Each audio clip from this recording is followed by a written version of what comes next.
Muscat 9 फरवरी 2025 को सुल्तान हिसुम बन तारिक ने शाही फरमान 17/2025 के जरिए ओमानी शहरियत का नया कानून जारी किया। इस कानून के मुताबिक गैर मुल्की अफराद मखसूस शराइत पूरी करने पर ओमानी शहरियत के लिए दरख्वास्त दे सकते हैं।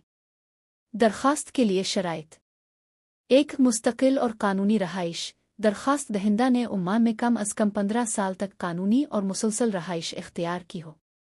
1 साल में 90 दिन से ज़्यादा की गैर हाज़री मुसलसल रहाइश में खलल तसव्वुर की जाएगी। 2. अरबी ज़ुबान पर उबूर। दरख्वास्त दहिंदा अरबी ज़ुबान पढ़ने और लिखने में माहिर हो। 3. अच्छा किरदार और अखलाक। दरख्वास्त दहिंदा का किरदार और अखलाक अच्छा हो। 4. मुजरिमाना रिकॉर्ड ना होना। दरख्वास्त दहिंदा को किसी संगीन जुर्म या अमानत में खियानत के जुर्म में हतमी सज़ा ना हुई हो, चाहे इसकी साख बहाल हो चुकी हो। 5. सेहत की हालत। दरख्वास्त दहिंदा सेहतमंद हो और मुतअद्दी बीमारियों से पाक हो, जैसा कि ज़वाबित में बयान किया गया है। 6. जायज़ आमदनी का ज़रिया।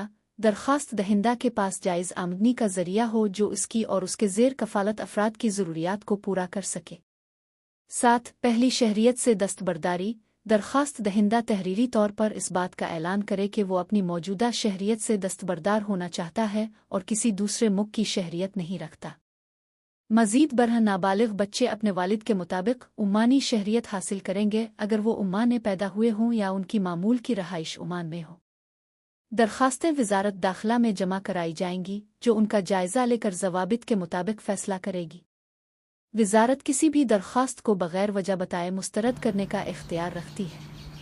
अदालतों को शहरियत के मामलात और मुतल्लिका तनाज़ात पर गौर करने का इख्तियार नहीं है।